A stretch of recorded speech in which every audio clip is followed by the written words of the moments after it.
What does God look like?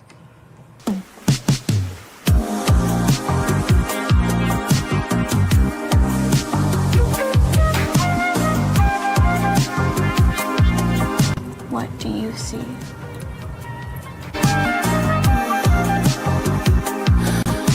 We're solar-powered biological AI. Wait, what?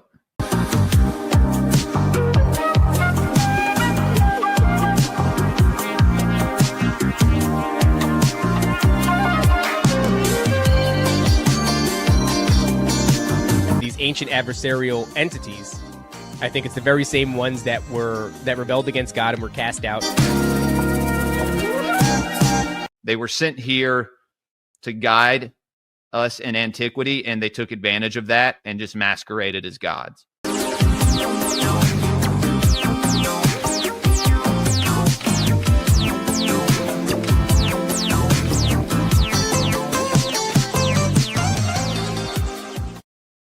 What's going on, everybody, and welcome to the Gray Pill Podcast. Welcome back. If you are a returning viewer, most of you are. Good afternoon. It's Sunday. This is episode 116 of Gray Pill, guys. Today, I am joined by Bryan from Demon Erasers. Bryan, how you doing, brother?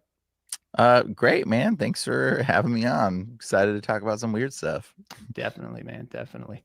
We run in the same circles, talk about a lot of the same things. So I figured, why not reach out to the guy? And I'm glad that Top could put us in connection with each other.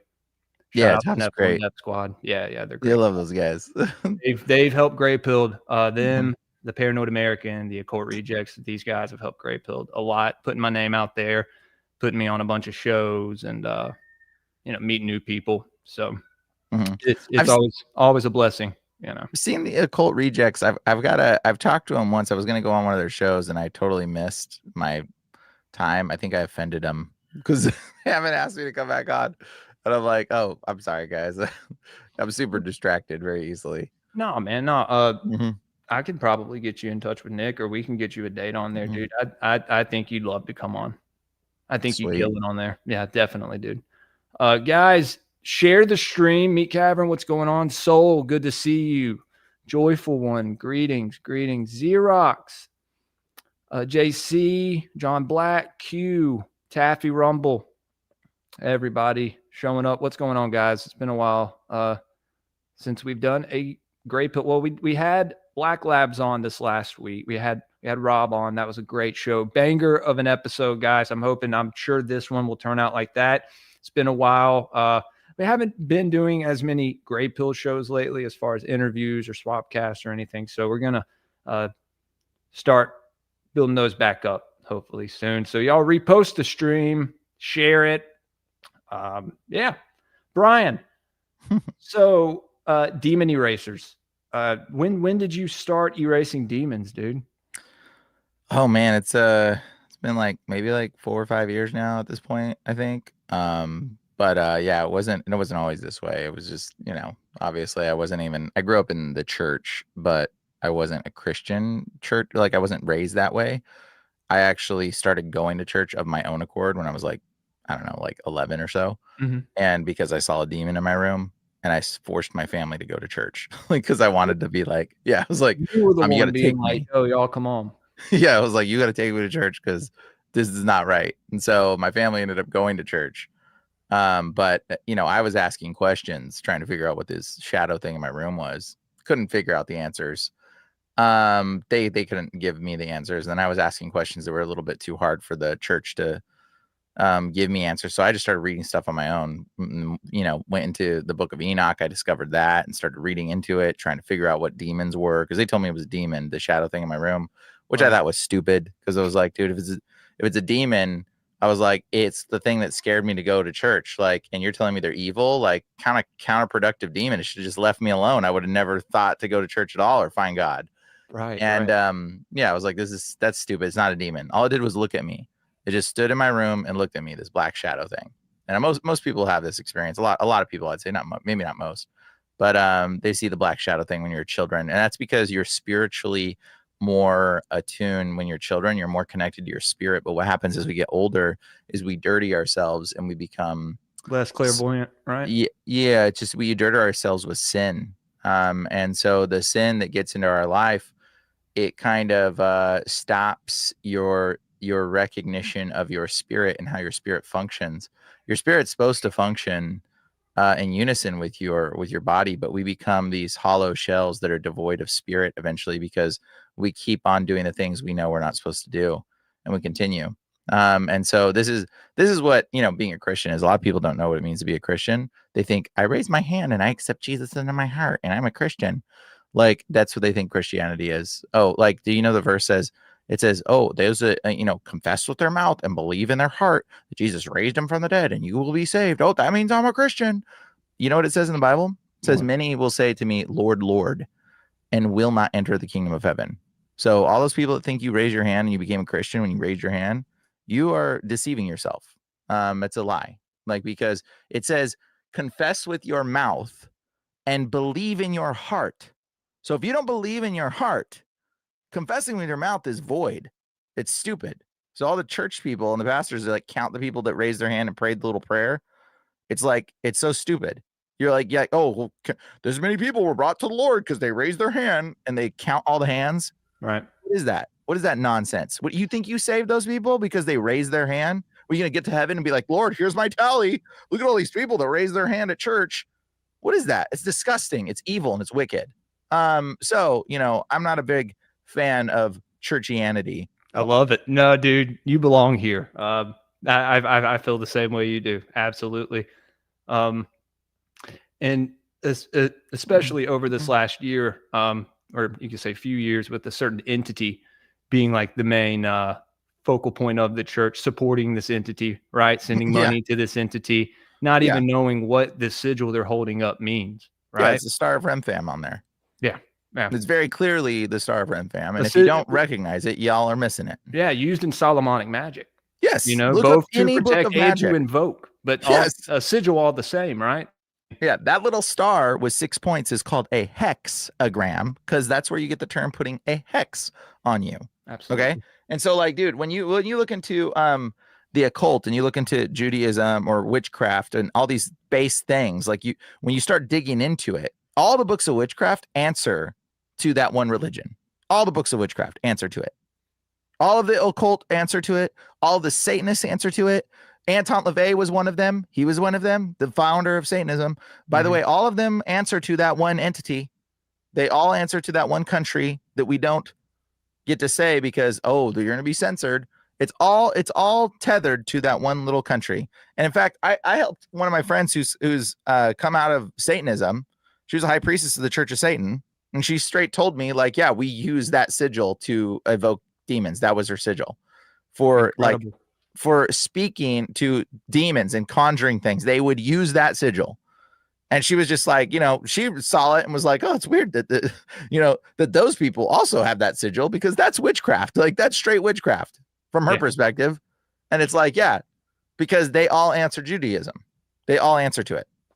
And so when you realize that there's a pattern going on that's deceiving people, it throws people completely off. But yeah, in this churchianity view of the world, they miss it.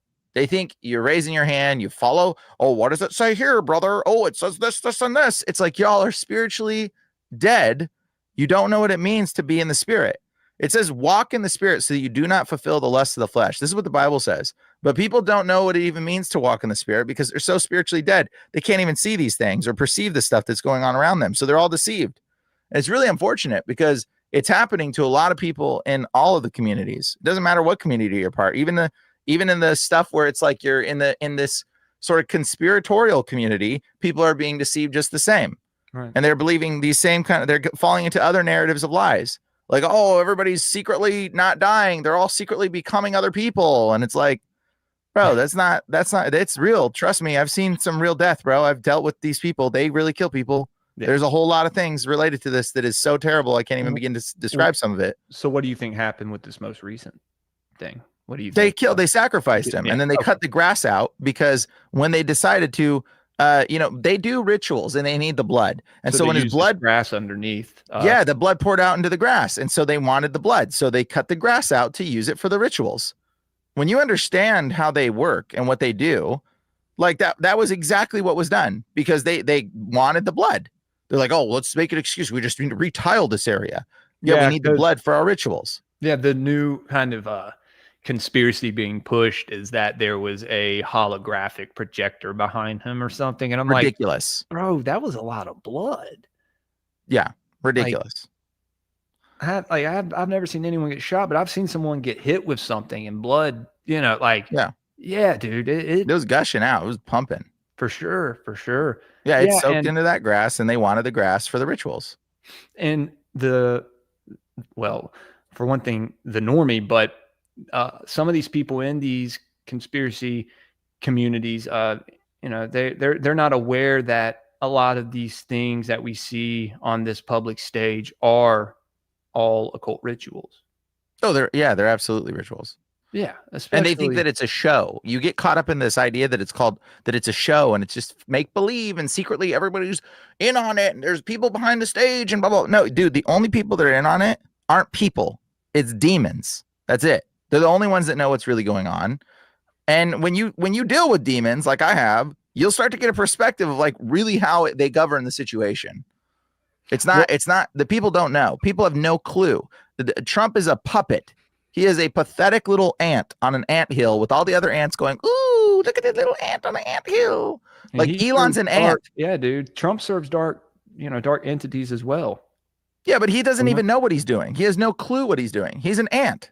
And like the place of where it goes is like Elon Musk is an ant. He's an ant. He is not the rich people. Like you're like, oh, this is the richest man in the world. Blah, blah, blah. Like, no, it's not. You're being fooled and you're being lied. The richest people in the world don't tell you that they're the richest people in the world. They don't want you to know who they are. Why do you like the people that are really involved in witchcraft? Do you think they're going to reveal their identities? Anybody in a celebrity status, like those people are not the people in control. Those are the puppets. Those are the people that put the mask on in front of them. Those are not the people in control. Those are not the people with all the money and the control. They are the little dancing ant in front of you. Well, and it seems that when they're talked about, those are the whistleblowers that end up getting taken out usually, is that the people who get too close to it, exposing these families that you could say go back to Babylon and way past that to Sumeria and who knows where else. Historically that's been the case. Yeah. Mm-hmm. They're just the hybridized, like retarded, like held in front to think that they're something special. And it's like, bro, this is like their demons are in control. The demons are manipulating the humans. Even the little country that we don't talk about that wear the funny little hats, even those guys are not fully in control. Like those people are the face. They're the head of the serpent, but the real serpent is puppeting them. Right. Like Mr. Netanyahu, that guy, he's just a freaking puppet. He's like another little puppet to whatever master that he's serving. Right. And so like the thing is, he may not even know to what extent he's being served. I think he probably does to some extent, but I don't think he knows to the fullest extent of what kind of rituals he's being, a part of. I don't know if he even realizes all the things that he's a part of or what he's doing. He's stupid. I've asked myself that too. If these people, they know that they're a part of something dark, but there's something darker that they don't know about. Exactly. That's usually the case. You can see, I mean, Netanyahu, he goes to that one Shabbat rabbi, and the rabbi's like, listen, you need to make these things come faster. And he's like, yes, we need to. Okay, I get it. Like, bro, he's serving mindfully like a little drone, like a little brainwashed little puppet drone. He probably believes half of the things he's saying, which is just complete satanic rhetoric and wickedness. But he probably believes like half of what he's saying. And he actually thinks that. But people are like, no, he's the devil. He's secretly blah, blah, blah. Dude, he has no clue what's actually going on. Satan knows what's going on, and he's playing us all. He's playing everybody like little puppets on a string, manipulating the circumstance. Right. So what is a demon to you? What would you give as like a textbook? There's multiple forms. There's multiple forms of demons. Please enlighten me, dude. Because there is okay, so there's fallen angels that people most commonly mistake and claim that are demons, but those are like kind of maybe the ones in control to some extent. And then there's the spirits of the Nephilim, which those are lesser thans. They're not actually like, Zeus and Kratos. Maybe the first gen of them were greater in some capacity. I think but now those are they're like just the lower level fallen angels, because I think there were classes of angels, kind Yeah. of like there's the cherubim, seraphim, and ophanim. They had these, and you can see it in the Mhm. Anunnaki pantheons, right? They had these lesser deities that were Yeah. younger, right? And so yeah, definitely. You see people get that confused a lot with they'll call the fallen angels the Nephilim, and that's always really irked me a little bit. I do it too. I just say it can't- for well, simplicity's sake. you know what I mean. Yeah. But There's the yeah. Anunnaki or the Anukum is what Mhm. you would call them. The Anakim is what they're called, Anakim angels. Mhm. And that's where we get the word like Anunnaki. Anakim too. Yeah. I mean, well, that's just the way it's Anakim, yeah. spelled. Right. Yeah, and so like this is the I mean it's funny too because Anakin Skywalker Right. Yeah. is like it's an allude to the Anakim. Oh, dude, we've talked about how Yoda is a Jedi, and where yeah. the Jed come from? Osiris and Ptah, Yep. who is, Yep. I think, Enki and his grandson. But Yeah, I could see that. Yeah, because Jedi. I mean, Yoda is Yuda, which is Judah, and he actually speaks in the Hebrewic pentameter. So it's like he speaks like, "Today is not the day," I say, or something like yeah, like that. The pattern in which he's speaking is Hebrew. Just people don't understand that. They don't get it. Like that's the language pattern that he's right. speaking. Go to the store. I must. Like that's how you would speak it dude. if you were to translate Hebrew. Oh my God. So yeah. On that one. Yeah, Judah, and that's Yuda, that's Yoda, okay, and he's also a representation of Mephistopheles, which is a demon, but that the Freemasons worship, and so there's say what I said, very interesting. I have to look into that. Yeah. And so Mephistopheles, you can look him up. Okay. But the interesting, there's like a connection to this green little eared dude that's Mephistopheles. Is the projection of him. So the that's all tethered to it, and then it's Osiris and Seth. Osiris and Isis gives him the Jedi, which is the light, the pillar of light that never goes bad, which is the lightsaber to protect from and then Sith is Seth. That's why it's called the Sith. Dude. Osiris, yeah. Hold on, guys. I gotta. That was. Yeah, man. Yeah, and then and so that's Osiris, and then Isis. Osiris and Isis were both, or Seth loved Osiris, and Isis and Seth were brothers. No, Isis was a woman. Osiris and Seth, that were brothers, and they both were in love with their sister, which is Isis. Mm-hmm. The sister wife. Yeah. They wanted, and Seth was jealous of Osiris's love because Isis loved Osiris, and so Seth wanted to kill Osiris, who is the Jedi, and that's why he was given the Jedi as the pillar of light from Isis to protect himself when he slept, so that Seth wouldn't kill him. So that's where the battle of the Jedi versus Seth, the Sith, and it's all occultic. I mean, like every for sure. And watch, there's tethers to the occult because they're all inspired by demons. Yeah, man. No, that was awesome, dude. No, I've talked about that before, and no one else has ever really came on and laid it out. You just made it make perfect sense for me. That. What is that? So what is you were saying to the Sumerian connection with that? What were you suggesting in that idea? Well, that in the migration of these tribes and who they were worshiping, or kind of earlier on before Egypt, that and you have to kind of take this stuff with a grain of salt, right? Sure. Because Sitchin, I mean, that's just stories, but then again, what is a book other than a story? And so when you look at the pantheon, it has Enki most people look at him as Osiris and look at Set as Enlil, and Enki's sister Ninmah as Isis, right? And that's not the case in the mythology. It's actually Enki's grandson and the son of Marduk. Marduk being Azazel from Enoch, or who to me correlates directly to how they speak of Azazel.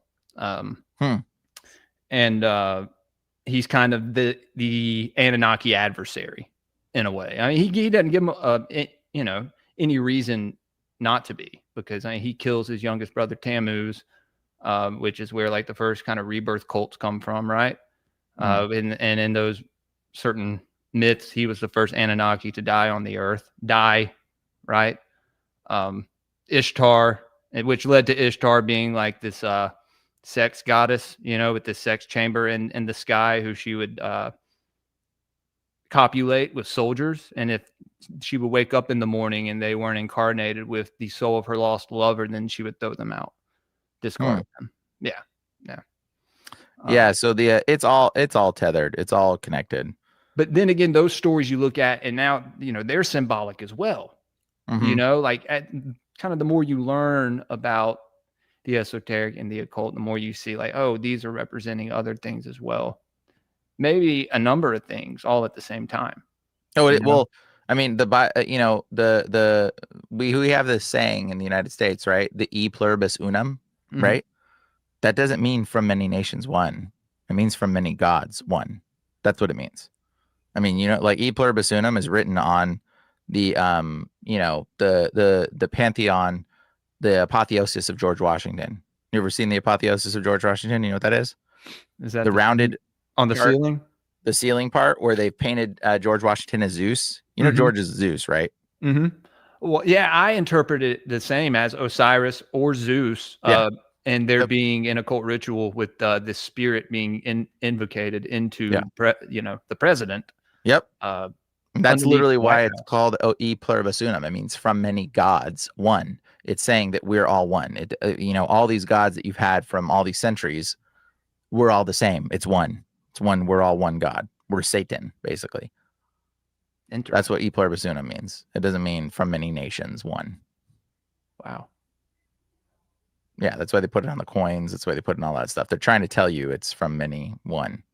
And so all these gods are reflected. That's why there's a mirrored image of every god in all these false deity spaces. The Greek gods and the Roman gods is why they're all the same, and they just reflect one another in some capacity. It's like the same variants of. And then it's been evolved into what we call, our normal idols today. Our normal the gods of the day that we call our president. Like that's what it is. It's all the same variation of it. Absolutely. So we were talking about, before I kind of took us off on a tangent, these classes of fallen angels. You're saying that the fallen angels are not demons, but the demons spawn from the fallen angels. Yeah, so there's fallen angels, and then those things are one group of what we would classify as demons to some degree. But the demons existed before the fallen angels came. And in fact, the fallen angels, one of the things they taught humans in the book of Enoch was the manipulation and control of demons. So demons existed separately than the fallen angels existed. Do you know that? Yeah. Would this be the manipulation of the elemental spirits? That's also a thing too that they've mentioned about to some degree, but it's different. That's different. It straight says demons. So it says the fallen angels taught them charms and control of demons and other stuff in this regard. So, and it was like, wait, controlling demons, like what is that about? It's pretty like, okay, so that's something different than a fallen angel, and there was some way of controlling them. So these things are totally different. They're actually not in correlation with them either. And demons, we just call them demons. That's not what they are. There's multiple different instances of them. And there's demons that I've met that are 3,000 years old, which is not as old as the earth. So whoa. What? Demons you've met that are 3,000 years old. We're going to come back to that. Okay. Yeah. Okay. Put a bookmark in that. You meet a lot of demons when you cast demons out. You talk to them, and you meet a lot of them. I've met Anubis. I've met a lot. That's wild, Bryan. Anubis is not. He's a demon, and he's not He's a very gnarly demon. He's in a lot of people too, by the way. It's pretty nuts. Like when I cast that demon out of somebody, he possessed a homeless guy to come to my place and smash my car window, take a dump, and smear poop on my car. And then like, I'm not even joking, and then put a statue of a dog, a dog-headed statue in my door. No, dude. I'm not even joking. Oh my God, man. I had it on camera. So it's not like it wasn't like that's insane. It wasn't like a person, and this was like a demon I cast out in England. I'm in the United States, okay? All the way in England, cast this demon out, and like right afterwards, a homeless guy shows up and puts the statue at my doorstep and does this. And I'm like, thanks, Anubi. I know who you are. Like he was pretty pissed. So Anubis is not like, I mean, they can't do a whole lot to you when you're walking in the righteousness of Christ. I was like out of alignment. You don't fear them either, do you? No, I know them at this point. Like kind of like they are afraid of me for the most part. They get pissed and they see me and they run. They kind of know, they've kind of learned to know who I am at this point. So okay. They like, yeah, I'm not afraid of them at all, but they like, I deal with them. So, you know, when you talk to demons and you dealt with them so much, it's kind of like, I mean, at first it's kind of like unnerving when you can see what they can do and what they're capable of. Like, dude, they can like possess random people and then like they'll talk to you through random people. Like, dude, one of my friends was literally dealing with some demonic spirit and was in a grocery store, and it possessed a random person in the grocery store and started talking to her about the circumstance she was dealing with. This random person, she's like, the heck? And then she realized like, oh my gosh, this guy's the demon talking through this guy, acting like he's a normal conversator. And she like realized it and was like, okay, thanks, I'm going to go, and walked away. And then another person picked up the conversation that the other guy in the grocery store in the line started talking to her too, and was finishing what the demon was saying through another person. And she was just like totally like freaked out when you realize how prevalent they can be. You know, that's a very rare circumstance. It's not very easy that a demon can be just body a host of two people within one location, but it really freaked her out. So it was like, it's terrifying. Two separate people walking up and then talking about your personal life and what's going on, like, and telling you stuff about what you're doing in your life. And then like goes into another person. She was totally like psyched out from it. So, you know, this kind of stuff they're capable of doing. When they have a host, they can move from their spot to the host to the next host. It's like they put markers in people once they've been made a host of that. And they also, it's almost like, I guess you call it like Horcrux, like in Harry Potter, is kind of like a real thing. It's actually like demons, they splinter themselves and they have like a connective hub. So like demons like will divide themselves and put little shards. It's like, the best way I've described it is like, if like the demon is like, can break off a piece of himself and then put that little piece in another person, and that piece will grow into a separate entity, but will share like a hive mind connection with the root demon. And so when you are, it's like a virus or something. Yeah, it's kind of like a virus. Yeah, but it shares a connective mind with its other shards. Yeah, absolutely. And so it breaks off another piece and gets it lodged into another person through sin or observing of sin or observing of wickedness or something that they saw. And then it's like it plants another seed and it breaks itself off and puts it in there. And then again, it shares that hive state mind, but they're their own entity. But I've met Beelzebub, I've met Satan.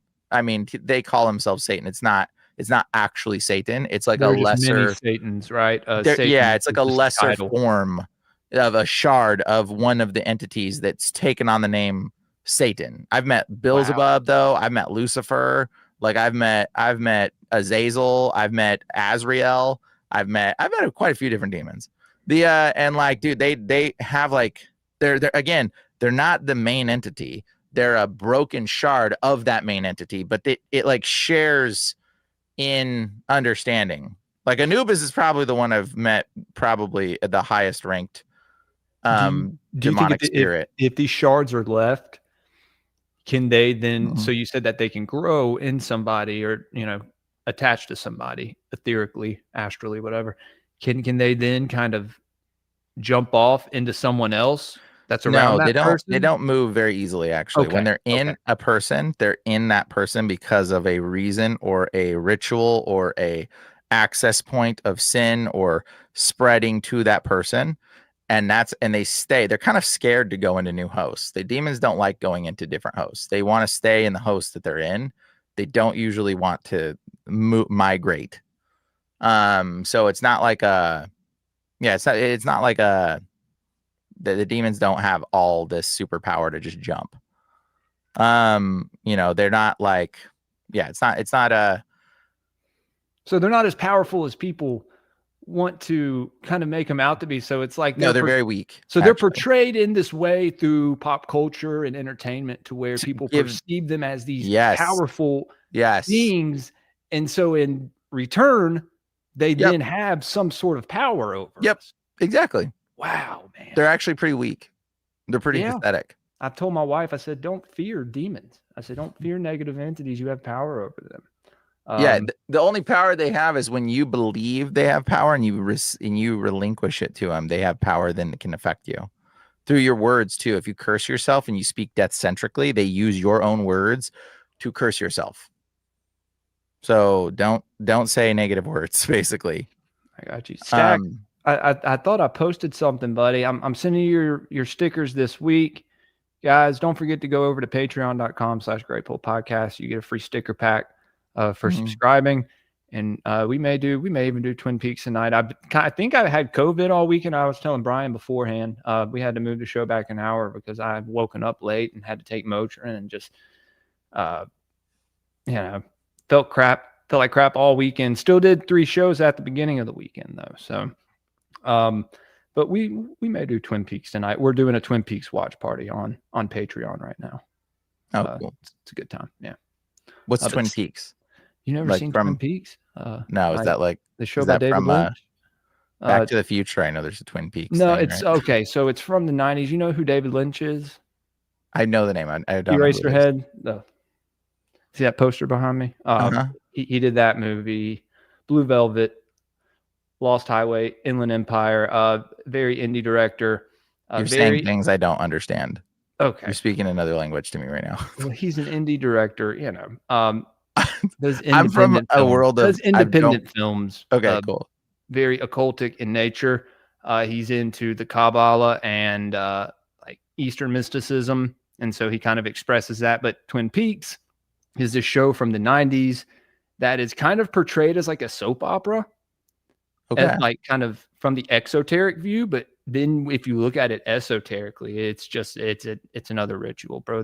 Everyone in the show is either a doppelganger or some kind of tulpa, and it's incredible. And there's like a cult following behind it, and I'm a part of that following. Okay, well, big fan of the show, and we do watch parties. Kind of a nerdy thing, whatever, dude. Yeah, it's all good. Dude, yeah, no, I have fun with it. I have fun with it. We may do that tonight, guys, and I'll stream it live since it's the last few episodes of the 3rd season. So I have sticker packs getting sent out this next week for everybody who subscribed. Sorry, Bryan, just had to let a few people know. Didn't want Stacks to go and leave or something. But anyway, back to what we were talking about. I forgot where I was going. We were talking about demons creating shards. Oh yeah. The demons they put they splinter themselves, and then that splinter grows. So it is like Harry Potter Horcruxes is kind of like a thing, because even if you like destroy one of the other instances, the other instances will know that their instance was destroyed. And it's like they'll respond in aggression or be irritated, and like they're pissed that their brother was killed or whatever, or sent to the abyss. It's very unusual sort of realm when you get into the demonic spaces. But like, yeah, there's so many different there's so many different demons that I've dealt with. I've dealt with demons. I don't ask their name anymore. Like that's very naive to ask a demon's name. I think when you're dealing with it, everybody's like, well, Jesus asked the demon's name in the beginning of the Bible. It's like, dude, there's some rare instances demons will just tell you their name. I'm not going to sit here and ask the demon's name. That's called divination. A lot of people get Really? caught up into casting out demons. They start Well- practicing witchcraft and divination. Yeah. Okay. Well, the idea is that you have power over that demon by his name. Irrelevant. But, okay. That's spelling. That's called witchcraft. There is a instance of understanding of that, but like Got you. it's irrelevant. Like Got you have you. the authority to cast out demons. It says in the Bible. So they'll It says Mark kind of 16:17. So they'll kind of tell you who they are then. Yeah, they'll say it sometimes. Quite oftentimes they'll say it. But they want you to say their name because you saying their name gives them power as well. So like, unless you know what you're dealing with, a lot of times people ignorantly be like, "Tell me your name, demon," and then they start thinking that there's some magic spell power in their name. It's like, dude, the power is in us and the authority of Christ. That's it. Like, it's not in the magic spell power of understanding demon's name. Who cares what demon's name is? I just tell demons, shut up and leave. You will obey me. Right. The end. That's it. I don't need to know your name. Stupid demon, leave. Like that there's an authority that when you start to do this, you understand how this authority works. And so, but you have to be walking in the spirit to get it. And to walk in the spirit, you got to be walking in like purity and righteousness. The more sin you have in your life, which is doing things you know you're not supposed to do, the more difficult it is to hear in the spirit and to walk in the spirit. So like the more things you know, like right now, you probably remember the first time you've watched porn. You probably remember. Yeah, you probably remember it, right? Yeah, I remember it perfectly. Yeah. Yep. You probably remember the first time, maybe you remember the first time you stole something or lied to your parents specifically. Yeah. I mean, some people can remember that. That's a tough one. But some people can remember the first time they done a lot of things that they knew they weren't supposed to do.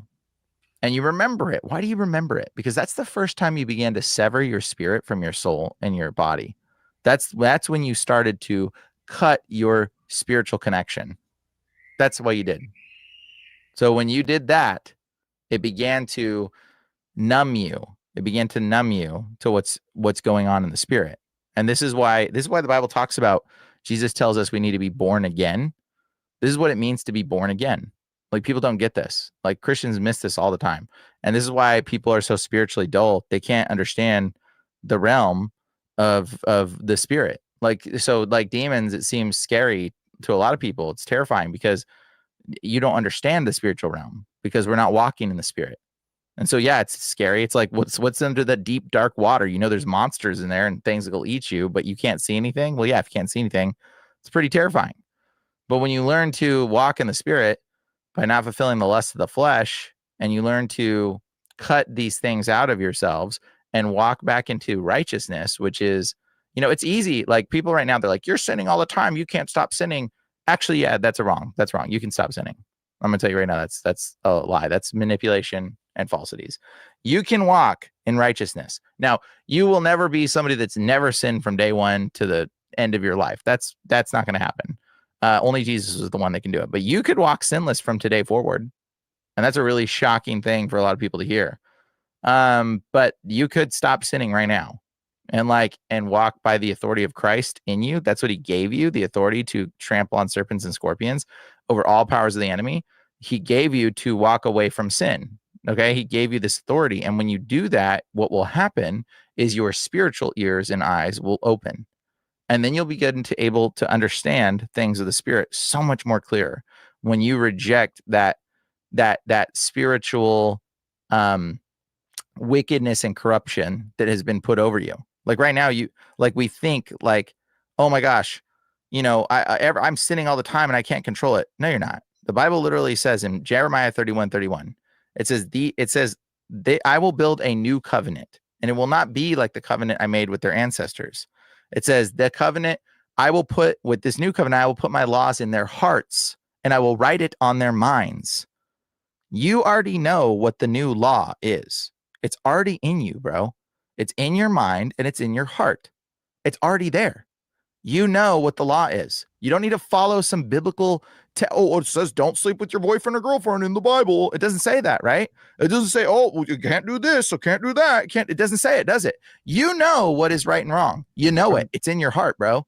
Absolutely. It's already in you. And when you neglect what you know is right and you keep doing the thing you know you're not supposed to do, guess what? Guess what? It makes you spiritually dull. And then you can't hear in the spirit, and you can't see in the spirit, and you can't know in the spirit. You don't understand.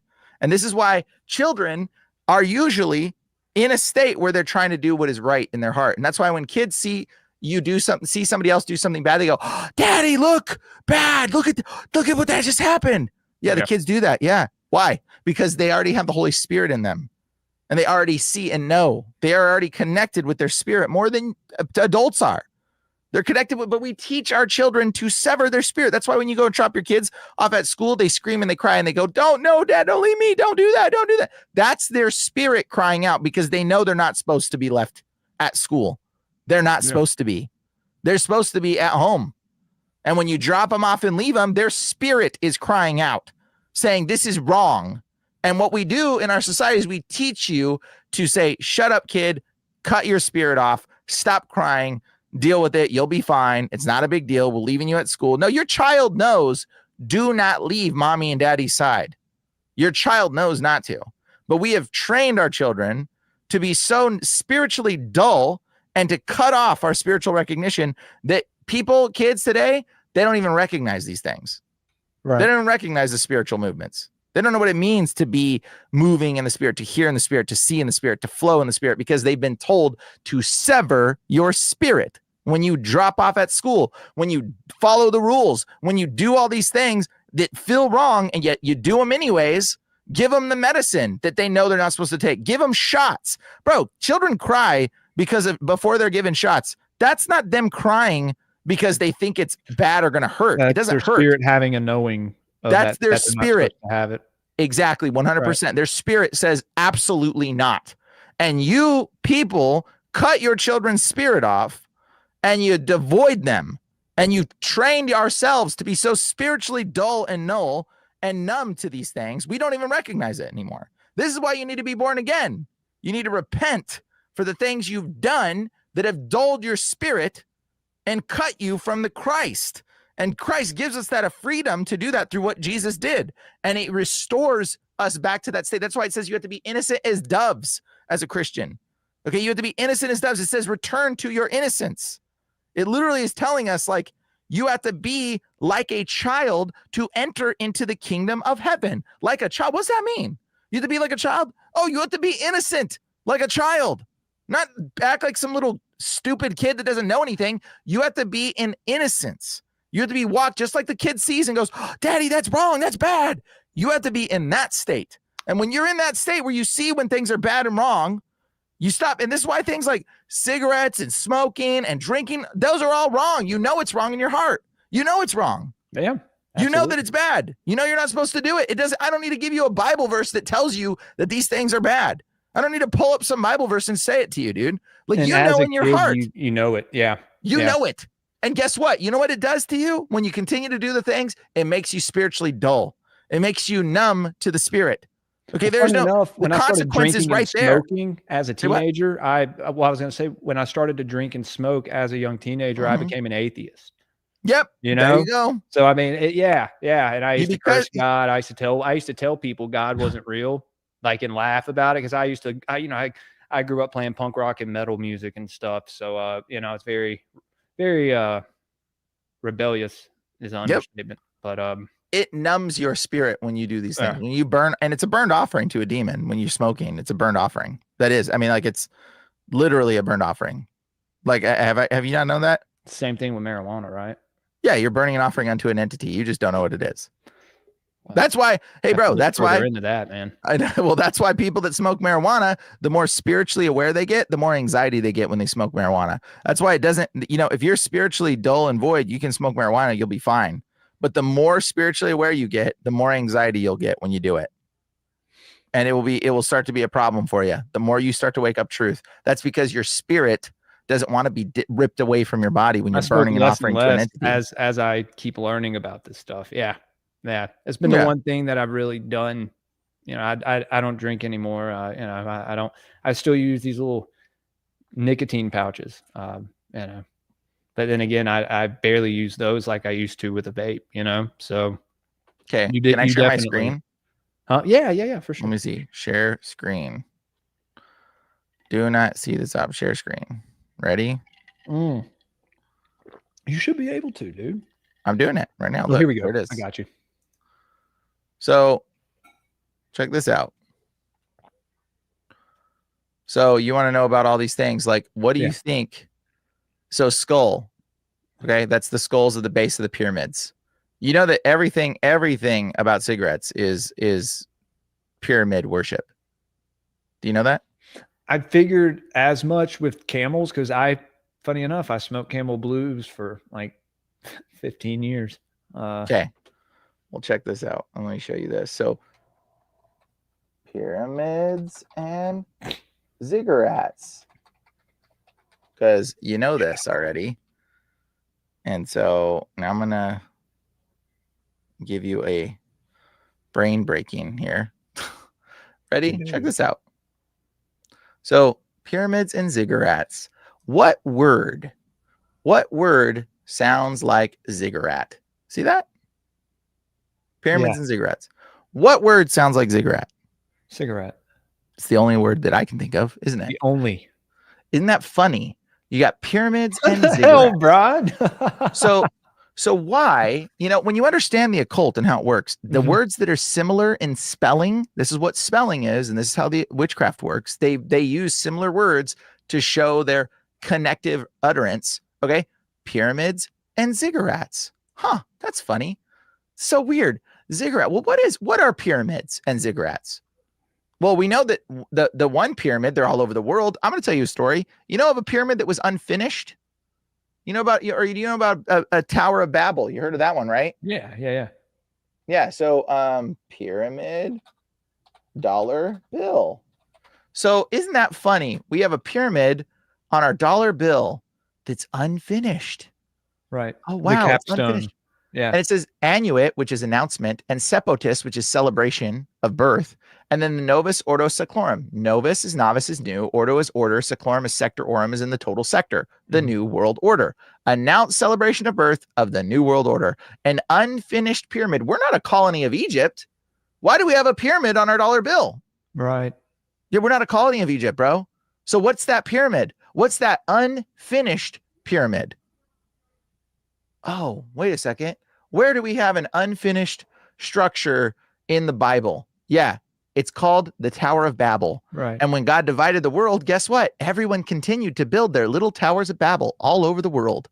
So that's what all these pyramids are. They are towers of Babel.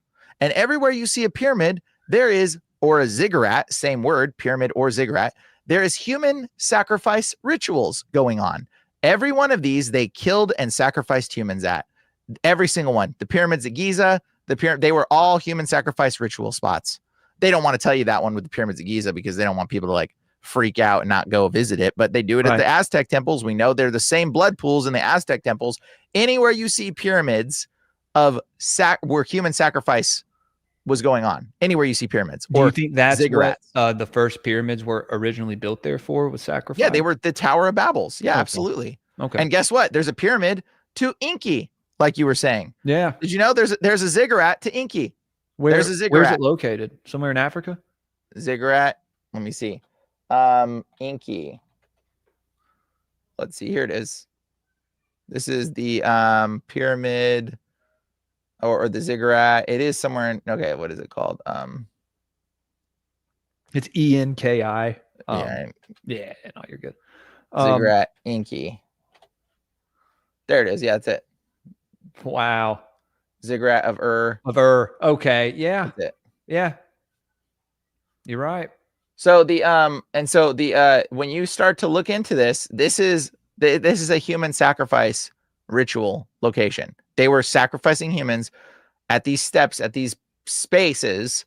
Okay. But let's go. Okay. So why are they human sacrifice rituals all over the place? So these are Tower Babels trying to get into the spiritual plane. That's why you see all the celebrities do the little triangle. They're saying, I'm the finishing part of the Tower of Babel. I'm the finishing head. I'm the eye that comes down, which that's the eye of Lucifer, because Lucifer is a cherubim. Cherubim are covered in eyes. Okay. For those that don't know. And that's literally what he is. So that's the eye of Lucifer finishing the unfinished, completed Tower of Babel. That's what that is. So that's the Tower of Babel. We continued them. And everywhere there was at, they realized, hey, to get into the spiritual realm, we have to sacrifice humans. We have to kill them to get into the spiritual realm. So we kill them at the Ziggurats or at the pyramids. And then you go, oh, isn't that funny? What do they call those cigarettes that they wrap things in? Oh, wait a my second. God. They're called zigzag wraps. Dude. Wow. All right, man. Okay. Bro, they're called zigzag wraps. Oh, man. Wait a second. Let's look at this. You know, the skulls they put at the base of the pyramid. Oh, yeah. Skull. They wrap it with skull. Parliament. Pyramid. Black. Pyramid. Kingston. A pyramid.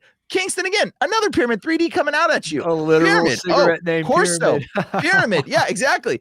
Misty, which is the mystics, are the mystics that ran the pyramids. Right. Ghoul, ancient derivation of ghoul, where there's pyramids. Jerusalem, which is Salem, which they sacrifice people. Petra, Petra, again, a sacrificial point. Right. Yeah. Yeah, exactly. All tethered to pyramids or dragon. You'll see pyramids, dragons, or the sun. Man, I smoke camel reds. Yeah, camels. There you go. Look, camels. It's not about the Wow. camel, bro. It's about the pyramids in the I know, it's background, not about bro. the camel. Pyramid, It's pyramid. making me want one looking at it. Yeah, well, look at this. It's demons, bro. You know, I know. seriously. Like, and here's the thing, Rebuke. bro. This isn't a chevron, bro. It's not a design chevron. It's a pyramid. It's a negative space pyramid. And look, why do you think they emphasize the A on their old logo?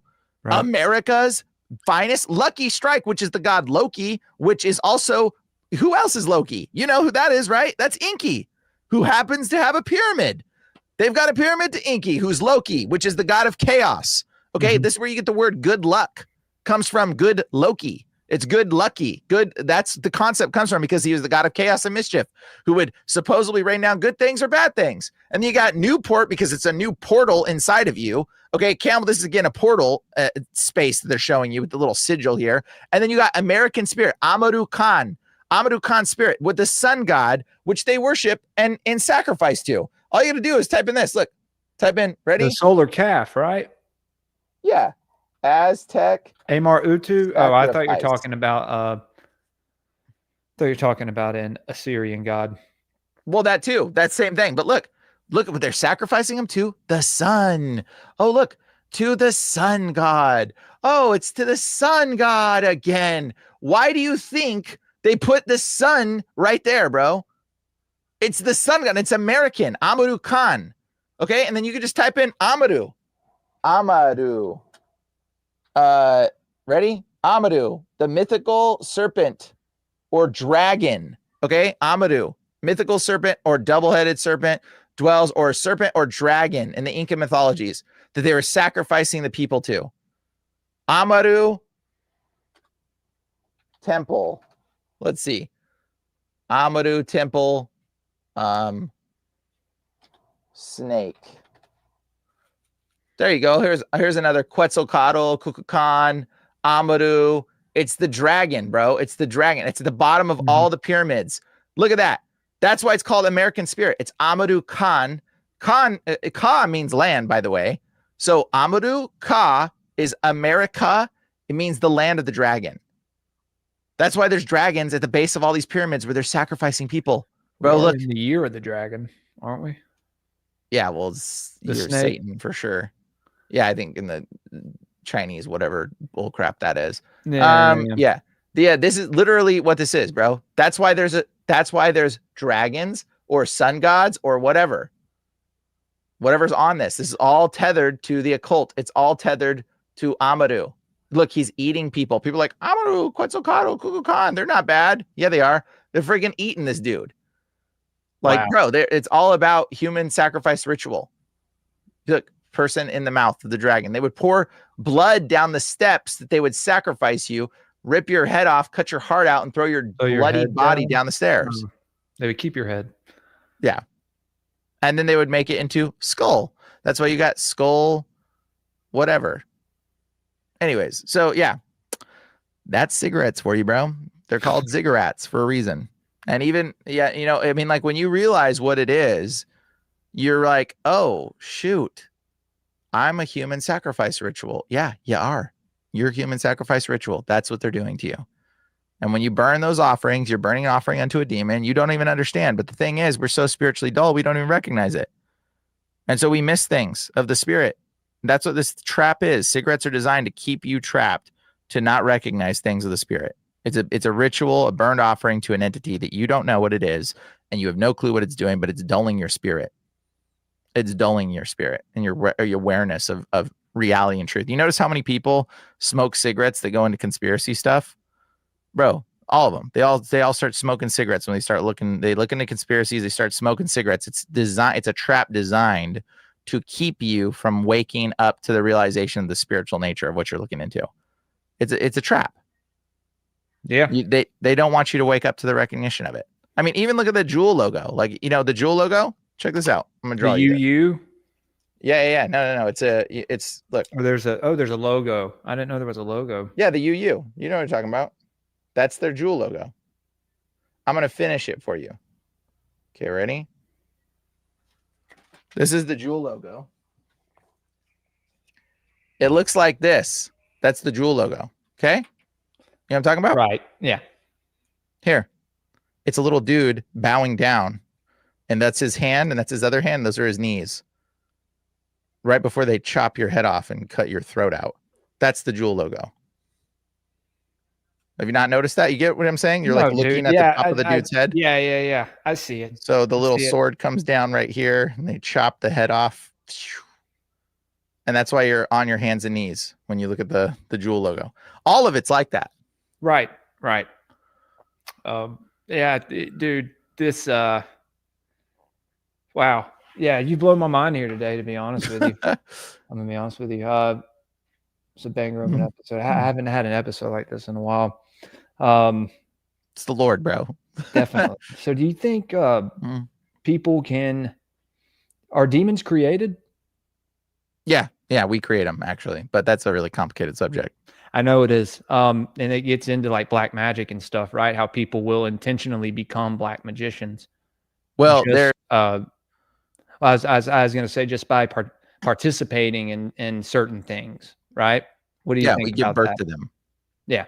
Okay. Yeah, they're continuously being given birth to and being made. But people don't realize how it's happening in the spiritual realm. It's really there's not a lot of writings to point to it, but you start to figure it out when you deal with demons a lot. Like when you cast them out, you start to realize the things they're saying. They're very childlike. Sometimes you meet demons and they're very like children, and you're like, what the heck? They're like, they throw fits, they have attitude, they like talk like kids. You're like, what is going on? And like you start to realize these are babies, and you're like, oh my gosh, like why are the demons babies? You're like, because they're like, a lot of them are being made, they're being born. And so they're being born out of our wickedness. And it actually, there's a Bible verse that alludes to this idea. It says there's a few verses in the Bible where it refers to sin, and the word sin is personified. Okay. Yeah, they are for sure, definitely with that. So when sin is personified, like when you do, and it's called crystal meth, by the way, that's a whole nother thing too. Crystals, demons love crystals. They love rocks. They love shiny things. There's a whole nother subject to that. But when it comes to like talking about, what they do, there's a Bible verse that literally says, it personifies sin. It says sin is crouching at your door, waiting for an opportunity. You're like, how can sin be crouching at my door? Like, what does that mean? I thought sin was an action.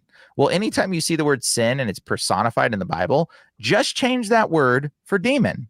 And it makes a whole lot more sense. Okay. Because it says straight up, sin, it's not me that sins, but it's the sin living in me causing me to sin in one Bible verse. And you're like, wait, what Paul's talking about? And you're like, sin living in you that causes you to sin? What? That doesn't make sense. Yeah. Okay. Well, change part of the personified version of sin into demon. It's not me. It's the demon living in me that's causing me to sin. Then you're like, oh, the word demon in me is sin. It's the same connected entity. It's the same thing. Well, there is an entity named Sin who is the moon god, Nanarsin or Nanasin. Yeah, absolutely. So yep. I mean, it is sin. It's the entity. The literal name of an entity. Yeah. Exactly. So that's what it is in the biblical narrative, and you understand that, and you're like, okay, so what's it talking about here? Well, there's a verse. It says, out of a man's disobedience gives birth to sin, and sin, when it is fully grown, gives birth to death. Okay, again, we've got sin personified. How are you going to give birth to an action? Doesn't work. You give birth to objects and entities. Right. So he gives birth out of a man's disobedience. You give birth to demons, and demons, when they're fully grown, give birth to death. That's how it works. And that's why demons are like children sometimes. Yeah. So there's a whole lot more to that kind of thing, but this is a subject I can't really, if I talk about it, people are gonna be like, oh, that's not biblical, blah, blah, blah. It's like, dude, I don't care. No, I usually avoid to certain, be honest with you. yeah, I avoid certain subjects of talking about certain things because it's like, unless you've dealt with them, you don't understand it. Unless you actually know. I'm telling you, we dive into quite a lot on this channel. No, I'm just saying, like, unless you've like talked to demons, you don't like. It's like harder to be like, oh yeah, they act like children. Like, I'm telling you this, you're probably like, oh, that's weird. What was your first encounter like? Like your first encounter, I guess casting one of these out, or terrifying, totally terrifying, like the most terrifying experience ever. I know you've probably told it a lot, but it's your first time on the show. I'm sure you'll be on here again. Okay, well, if I don't scare you enough, no. No, dude, trust me, bro. Like my audience will tell you this. Trust me, we dive into some crazy stuff on this show. We go down to everything, just questioning it, so there's a lot that we get into, but. Yeah, well, I'll tell you right now, demons are there's a lot to what they are, and a lot of how they function, a lot of what they do. They're designed. You burn offerings to them, you don't even realize it. Like the demon sits there on your shoulder once you've evoked it, and he's like, "Burn me another offering, human. Burn me another one. Burn me another offering. You're pathetic. Give me this, or I'll give you anxiety, stress, frustration, fear. Give me another offering. Give me my offering, or I will destroy you." Is kind of what the demon does. He sits there and you're like, I need a cigarette. I need a cigarette. Like, yeah, because you're burning drug addiction too. Yeah. Oh, yes. Same thing. Yeah. There's a dude that literally, what's his name? Danny Trejo was being interviewed, in his interaction in prison with Charles Manson. He actually was in prison with Charles Manson. And have you seen that interview? It's pretty interesting. It's been a while, but I've seen it. Well, there's a thing that the interviewer says to Danny, and he goes, "Hey, like, so what was you?" And he was like, "Yeah, we kept Charlie around because Charlie could like hypnotize us to be high on heroin and weed, and so we stayed with Charlie and just kept getting high all the whole time in jail." And the guy was like, "Wait, without weed?" He's like, "Yeah, without weed we were high." Like he was like, without drugs, he said they would just be hypnotized by Charles Manson to be high. And he said, there's one guy that couldn't get hypnotized. And he said, Charlie, how come he can't do him? And he said, well, he's never done it. So he doesn't know how to act in that state of being high. He's like, so I can't hypnotize him being high on drugs and being high on heroin. He said he knows it was high because he said their eyes would turn red and he would throw up. It was like a thing, I guess, happens when you do heroin or whatever. But he knew it was the condition of actual, it was like he was legitimately high, but there was a guy who couldn't do it. Now that's the reason why he couldn't do it to the guy, is because that guy never did heroin. He never did the drugs that evoked the spirit in the first place. So the spirit wasn't able to touch him. So you have to do the ritual sometimes in order for the spirit to be able to take advantage of you. You have to be able to do the ritual. And so Charles Manson couldn't evoke the spirit into him because he didn't have that authority. Because again, demons are weak. Unless you've like given them access, they can't just like possess you. They can't unless you've done their ritual or invited them in through saying their name multiple times or whatever you've done. Like unless you've done it, they can't evoke into you very easily. You have to do it while they're present too. It's like sometimes you can do it in your room and no one's watching. If the demon doesn't hear it, ain't going to do anything. You got to do it where the demon's present in the ritual to have it get full control of you in some regard. Some demons are watching and they're just kind of floating about and things you pick up. But, it's you got to do it to where they hear it and they say it, or you say it in front of them. Or witness it in front of them. Like, dude, there's so much to the way demons function. When you dig into it, you start realizing like they're very weak. They're very pathetic though. Yeah. And they need, your support or your belief or your faith to be able to affect things in certain ways. They need you to have done or participated for them to have even power in this reality, because you have the power through Christ. You have the power through I Christ. think if more people knew about this kind of stuff, that they would have the power as well. You know what I mean? I think I think that we would benefit from this kind of knowledge, this stuff being taught to everyday people. Yeah, but there it's would be but, people but to it's reject it, but that would be on them. But I think this stuff should be normalized for like our kids to sure. learn about, and like I just think it's very important that we are led to believe basically that we live in this world that's the complete opposite of what it really is. Oh yeah. But we gotta like know, like the thing is, it's like I can tell you this stuff, but unless you're willing to like give it all up and cut it all out and walk away from it, like what authority are you gonna have? What is it gonna do for you? Like, unless you're like, hey, look, I want to have this authority to cast out demons and to heal people and to set people free and to see miracles. I want to walk in this authority. I'm getting rid of all this. I'm cutting this out of my life. I'm changing. Some people are too afraid to do that. Some people can't do that. Some people, they don't want to do it, or it's too, they're too comfortable with their demons affecting their life.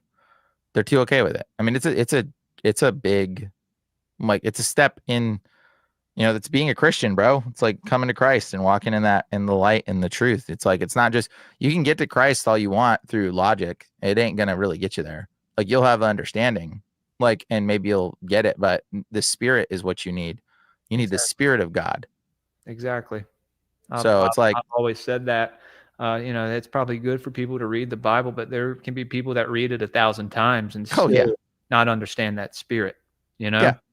If you still are going around saying Israel's God's chosen people and blah, blah, blah, you're just listening to rhetoric. You have no clue of what's going on in the spirit. Like, your spirit is so, like, you've cut yourself from your spirit, because like, if you actually were listening to your spirit, you would know just by looking at the stuff going on in another country that it's wicked and evil, and you could feel it in your heart, and you'd be like, there's something not right. I don't know what that is.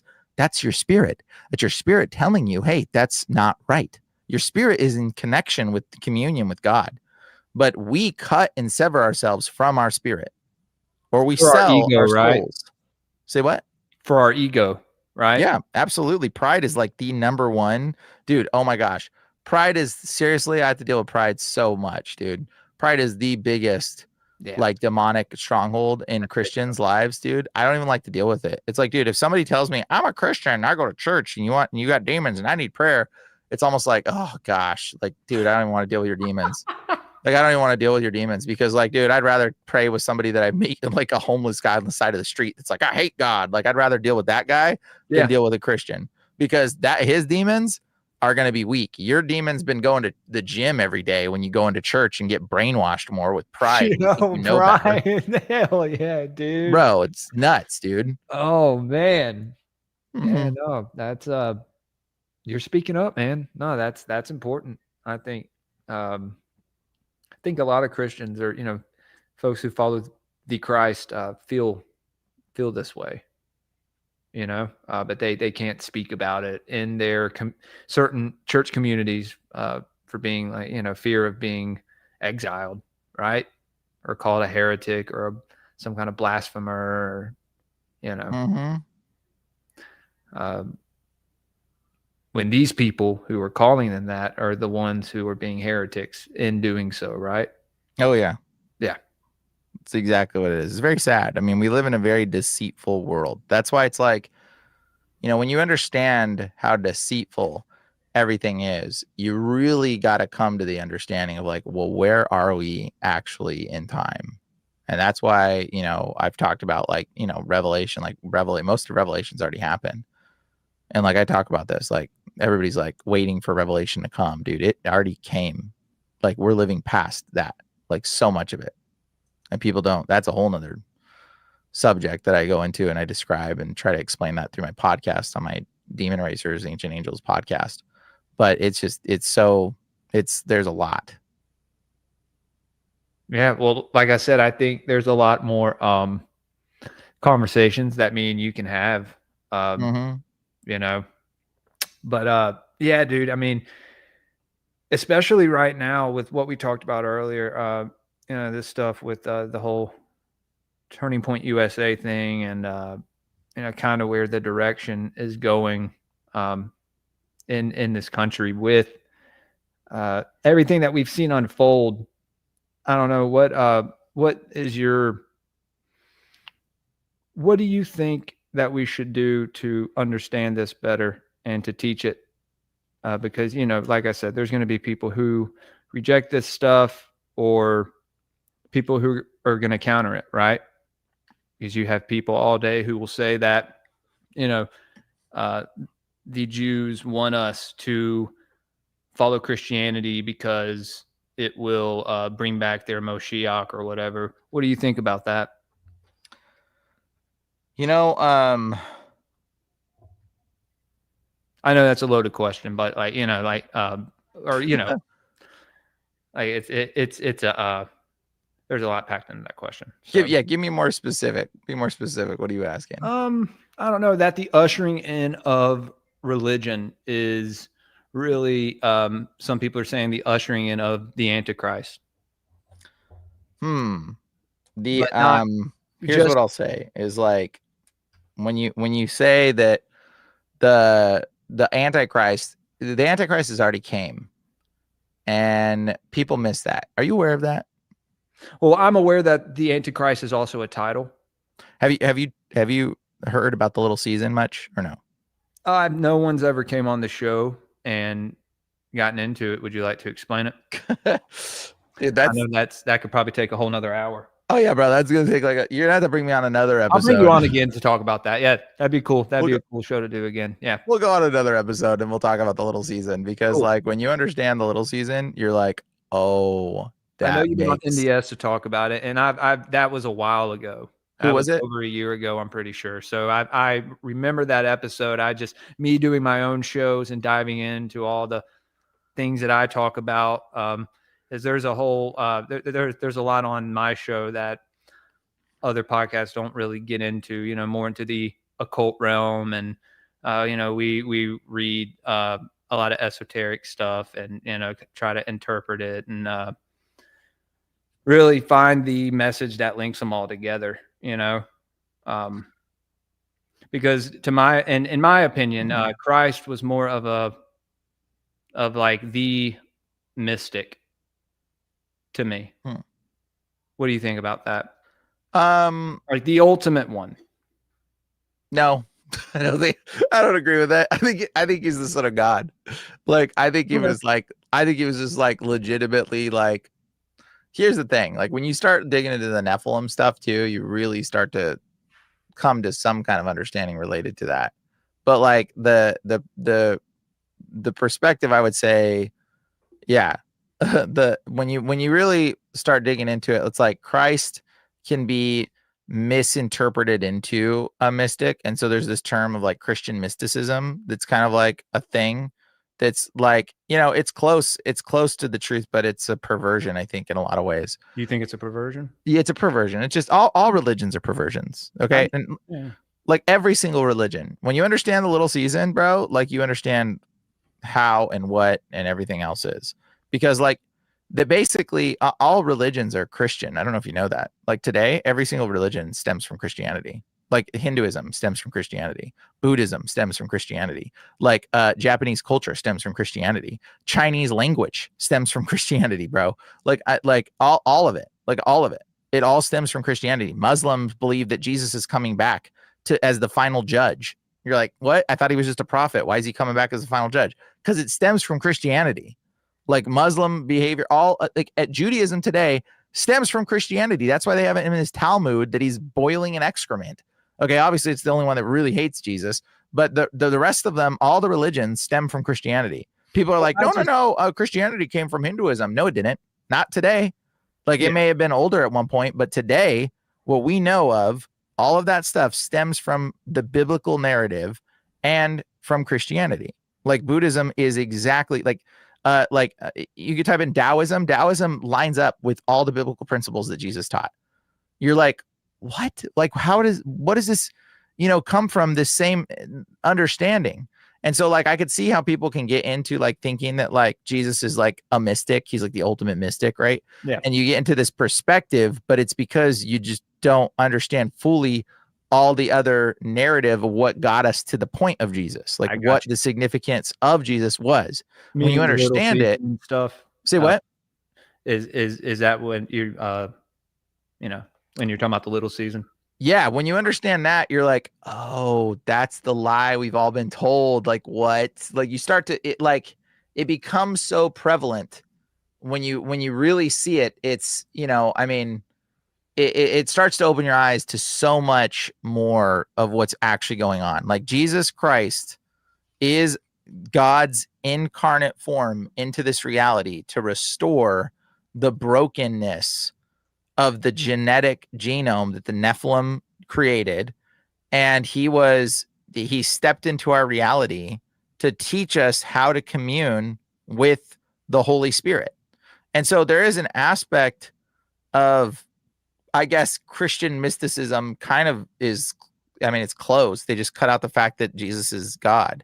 And it's like, again, but it's the same thing with Muslims. Like actually Muslims are better Christians than Christians. I don't know if you know that, but Muslims are way better Christians. They're way better. They they treat principles of Christianity way better than Christians do.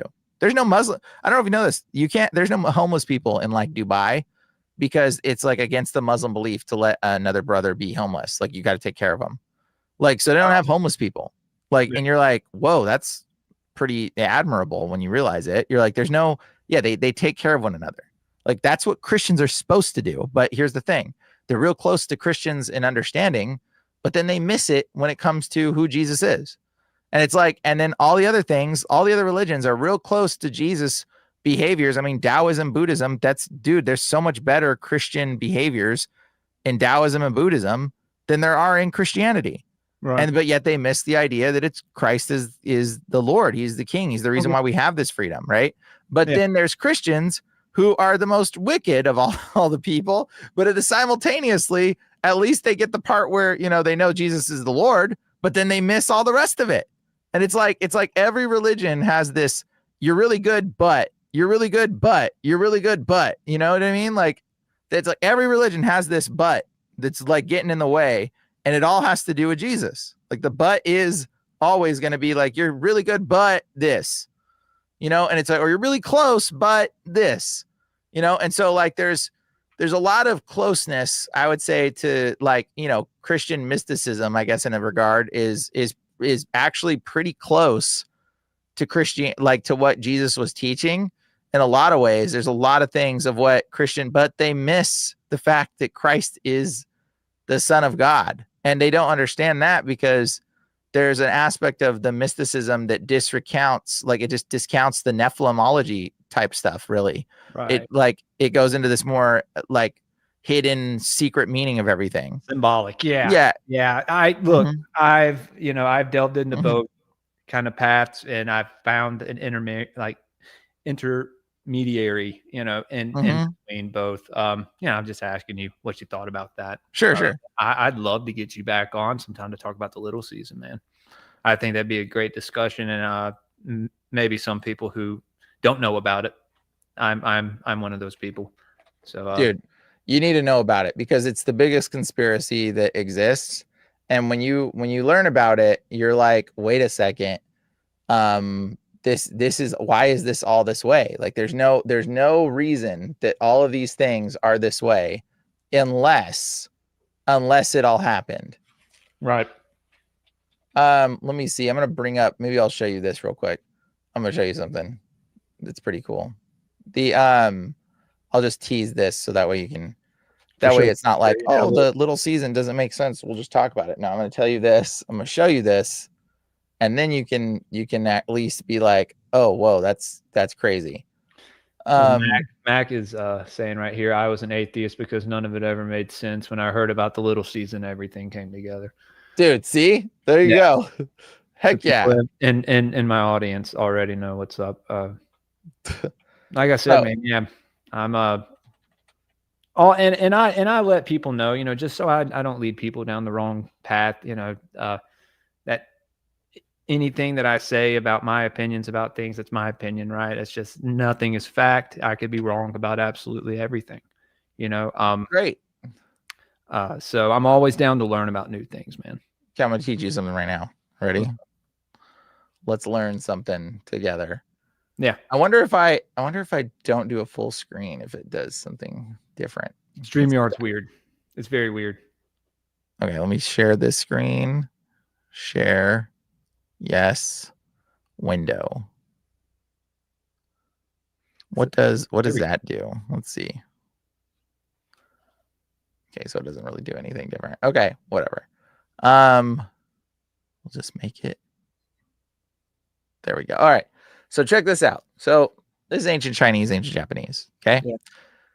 So this is the word for people. It's jin. Okay.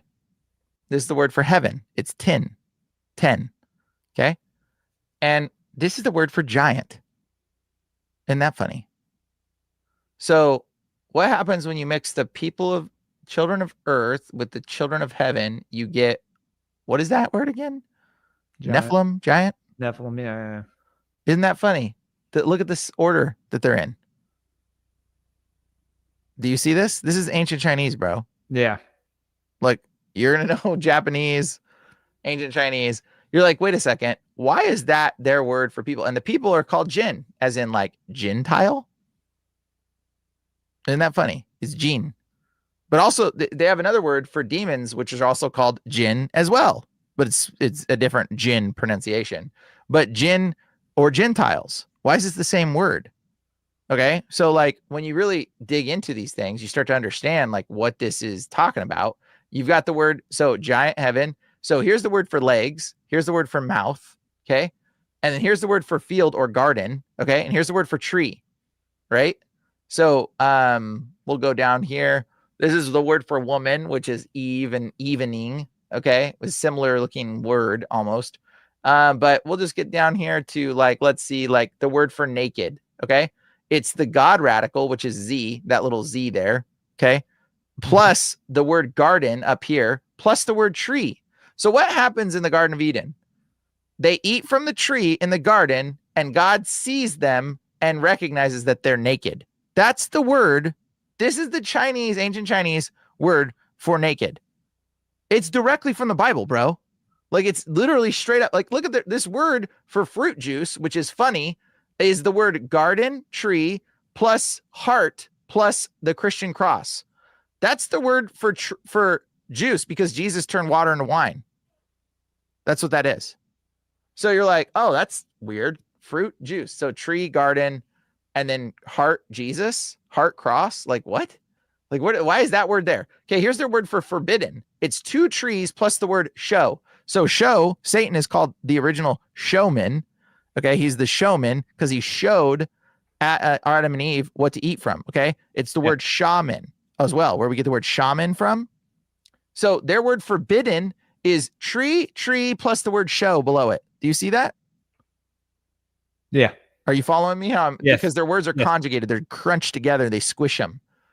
So this is the word show, and the word show's below there, right there. It's really squished, but it's tree, and show. That's the word for forbidden because there was two trees in the Garden of Eden that Eve was not allowed to eat from.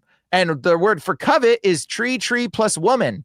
Woman, she coveted the two trees in the Garden of Eden. Okay, here's soil, gentleman. That's a whole nother thing I could break into. That's circumcision. It's a whole nother thing. These are all words that just mean stuff that when you start to recognize it, you're like, oh, what? That's crazy. Like their word for boat. This is their word for boat, like a big boat or any kind of vessel. Okay. It's their word vessel, which is like container, plus the word 8, plus the word mouths. So 8 mouths on a vessel is their word for boat. Okay. Big boat or boat in general, because they can call them, they don't have another word for it. But anyways, that's the word for boat. 8 mouths on a vessel. Okay. In the Bible, there was 8 people that got on the world's first boat. Okay. Noah's flood. There was 8 people where they landed. It was desecrated or not desecrated. It was nominated the Valley of the 8 is what they called it because there was Noah and his 6 children. There was 8 of them. Okay. That's their word for boat. That's how you say boat in ancient Chinese. So their word, like all of these words have like biblical narratives tethered to them. It's so obvious when you look into it. It's like the beautiful is the word lamb. Like their word Lord has the word lamb plus eternal tree and water. And you're like, Jesus is called the lamb, the water, and the tree of life. Okay. It's like, dude, all of this is tethered to stories directly from the Bible. All of it. Have you looked at other like at any other kinds of writings to see? Oh yeah. I look at all the writing, dude. I study etymology all day, dude. It's amazing. It's all like this. All the etymology is like this, by the way. So like this is their word for demon. So it's garden plus legs plus the word secret.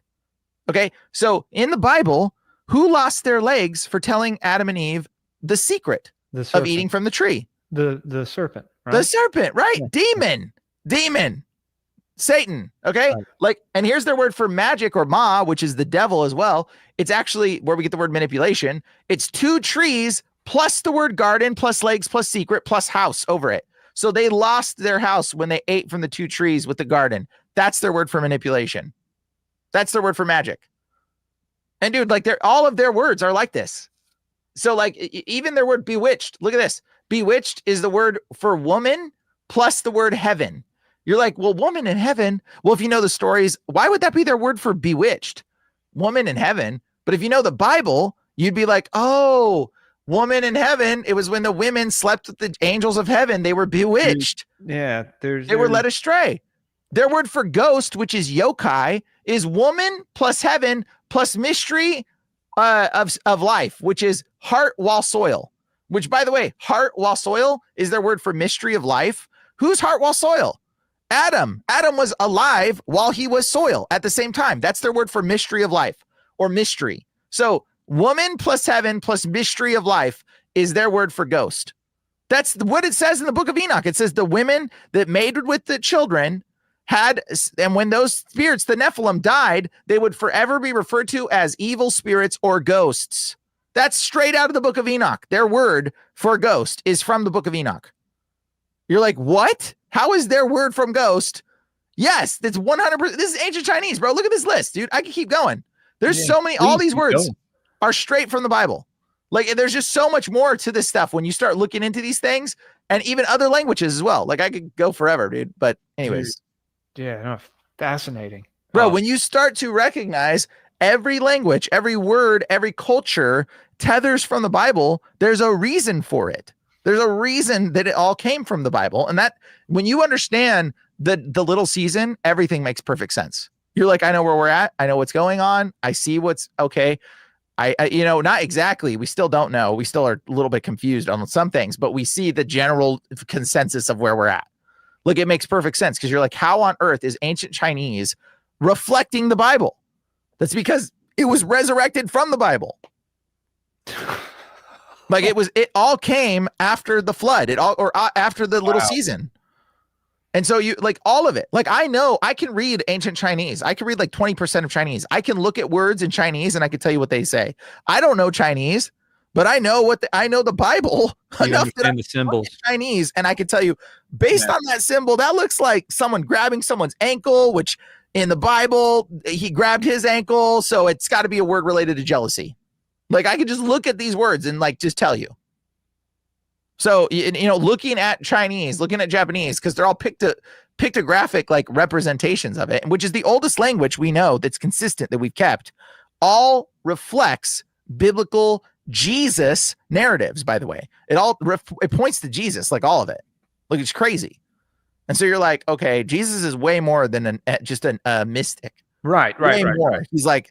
He's way more than all of these things. And you got to understand, like, he is the prophesied, he is the Son of God who is prophesied about for centuries in every culture, every language, every place, every religion.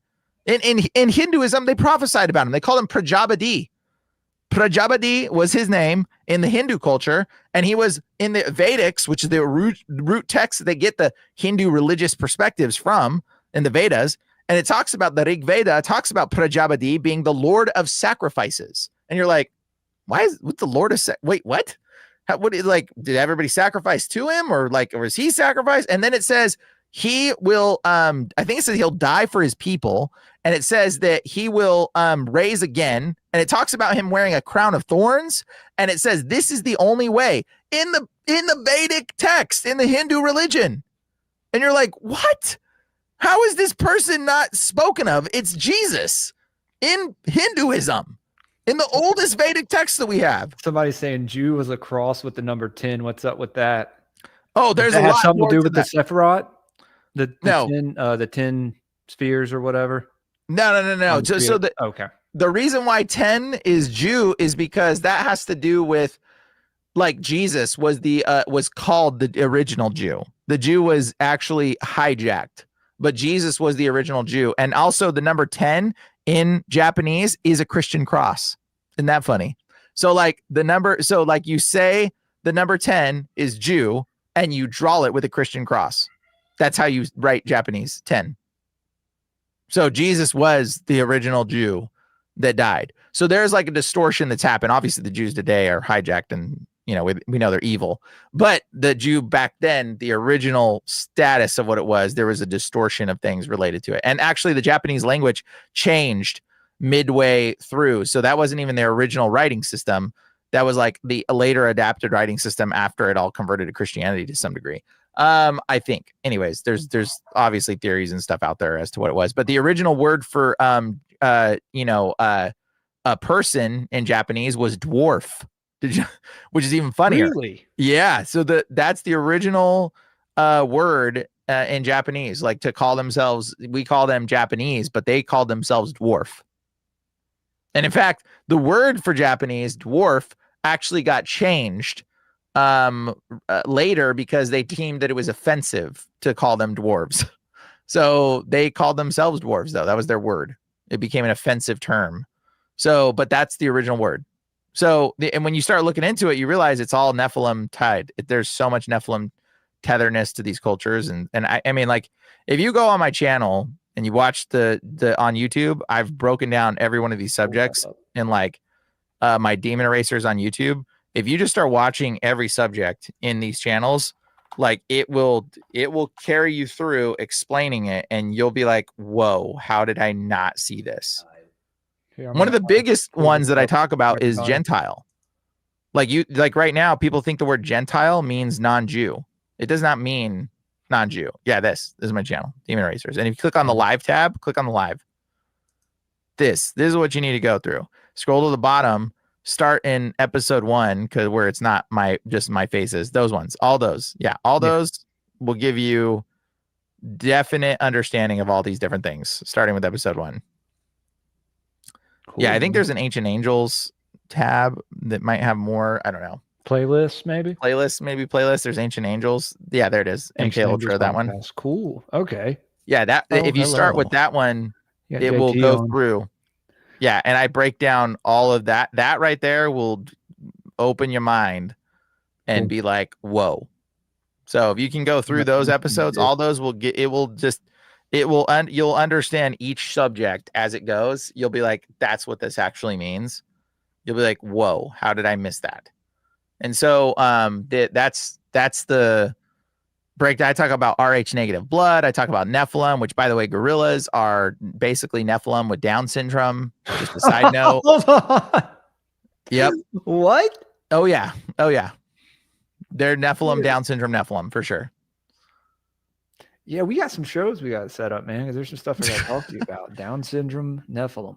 Yep, Down syndrome, Nephilim are gorillas. And I know it sounds crazy, but like gorillas have 20. Actually, it doesn't. Okay, well, like humans have 23 chromosomes. Okay. Down syndrome people have 24, and gorillas have 22, 23 me. Yeah, 24, and gorillas have 25. Isn't that funny? So did the Nephilim have 25 chromosomes? No.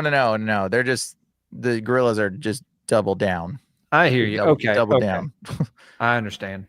They're just, it's more chromosomes affect the disparity between things. Oh, okay. I see what you're saying.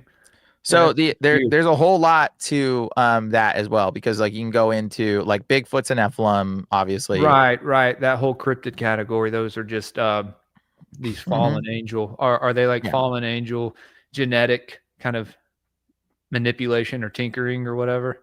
Yeah, sort of. There's a lot. There's a lot of genetic variances of them. But yeah, like when you go into it, you'll start to see that like it's all connected.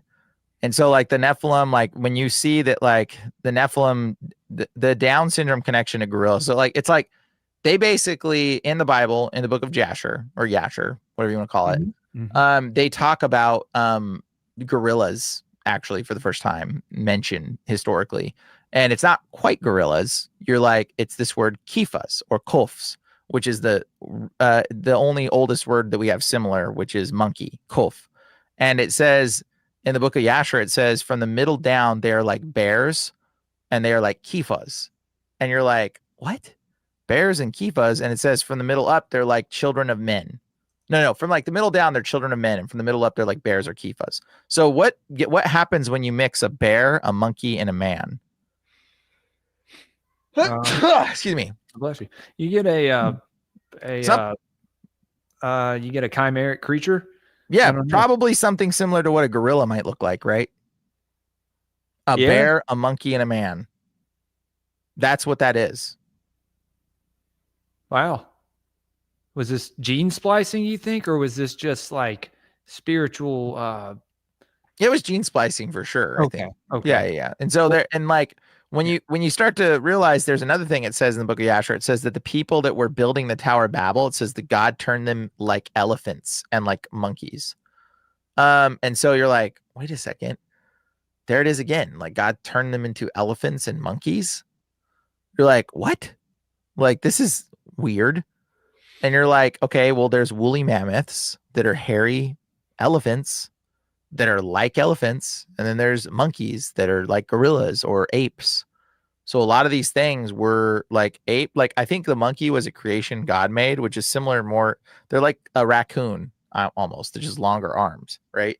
So like when you see a monkey, but like an ape or a orangutan or a gorilla, these things are not. They're not like monkeys. Right. Like these things are hybridized, Nephilimized, and then have been very intelligent creatures, right? No, when you look at them, they look back at you, bro. They're looking at your soul. They look at your soul, right? Yeah, man. Yeah, bro. It's very weird. It's very weird to look at a gorilla. It's very weird to look at like an ape. It's not the same as looking at a monkey. When you look at a monkey, you don't get that same feeling. When you look at a gorilla or an ape, it's like you can feel it looking at you, bro. Yeah. It's so different. It's so weird. And like but that's because they had remnant humanistic DNA. Like we didn't evolve from monkeys. Monkeys evolved from us. They de-evolved from the Nephilim. That's what gorillas de-evolved from us. That's the biggest lie that science is telling people. We evolved from the monkeys. No. The monkeys de-evolved from us, from Nephilim offspring genetic mixing. So you're telling me that Sasquatch, does Sasquatch have anything to do with the gorillas? Yeah, he would have been a gorilla. Just an advanced gorilla, basically. Yep. Wow. Yep. And when you realize that connection, you're like, dude, okay. So you start seeing the similarities in their spirit. They're Nephilim with Down syndrome, bro. That's literally what they are. They've just reverted back to a more animalistic state. Their heads are, cone shape or whatever. Like they have the, Yeah, they do have that weird sagittal suture line shift thing.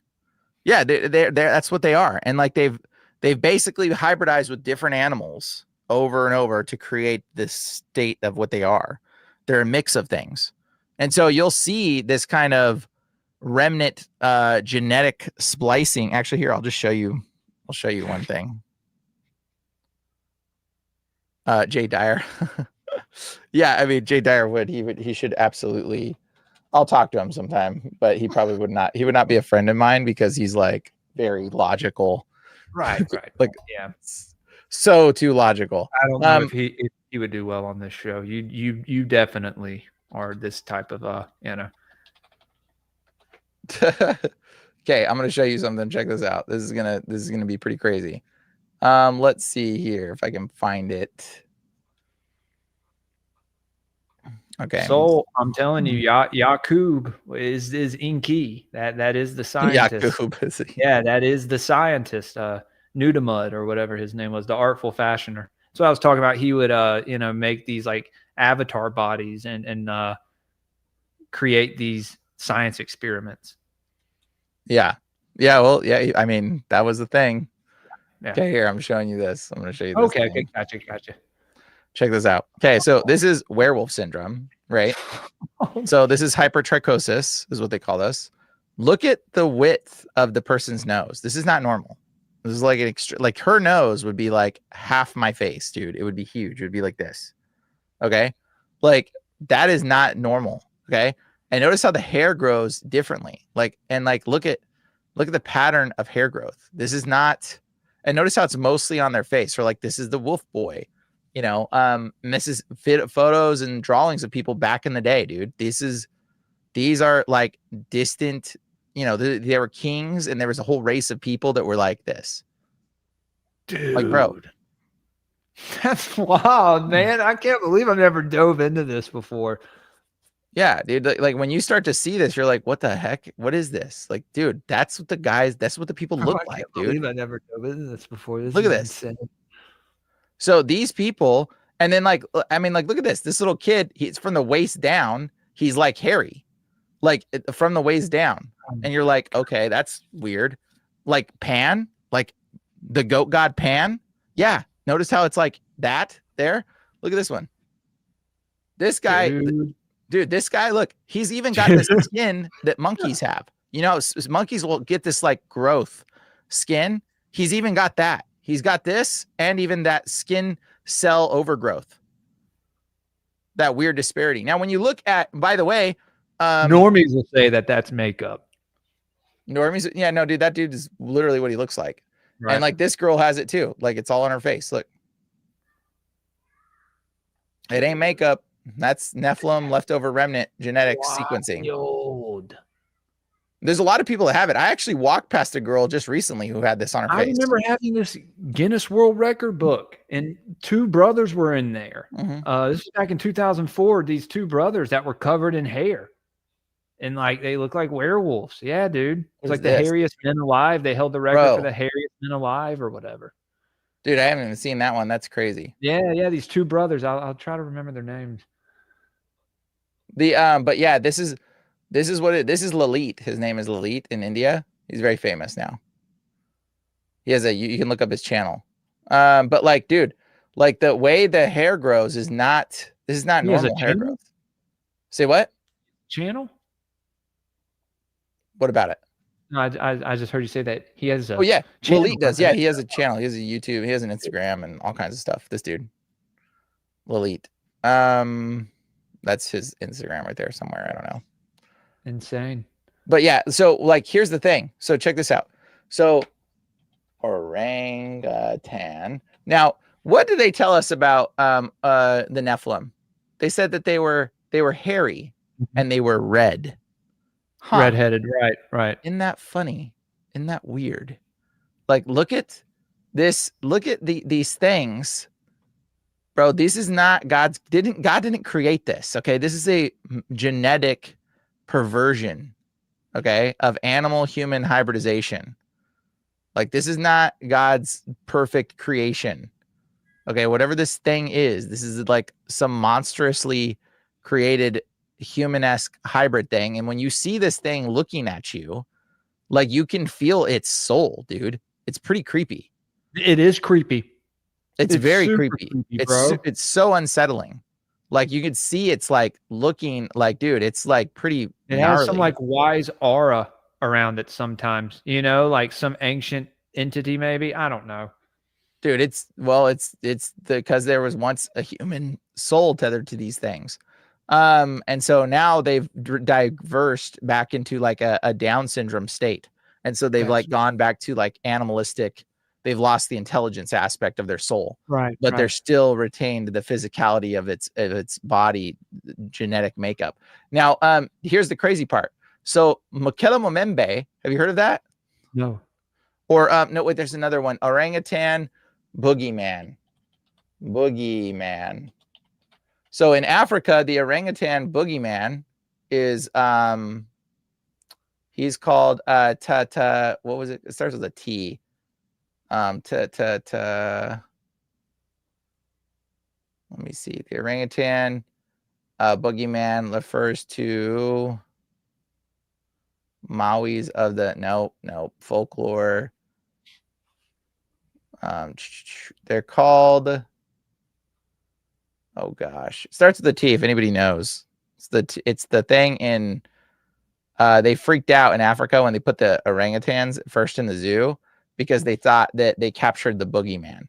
Because the orangutan refers to this race of people that they believed were the boogeyman because they would snatch children away.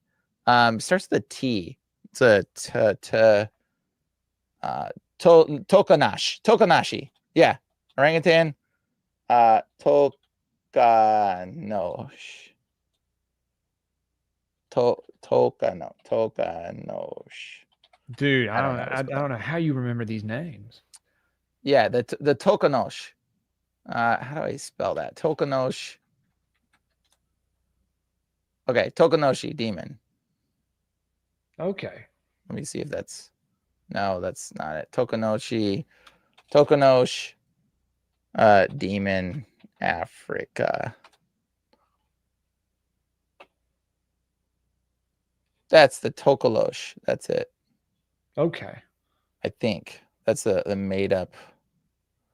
Anyways, well, the Tokolosh is a demon in Africa. Look, okay.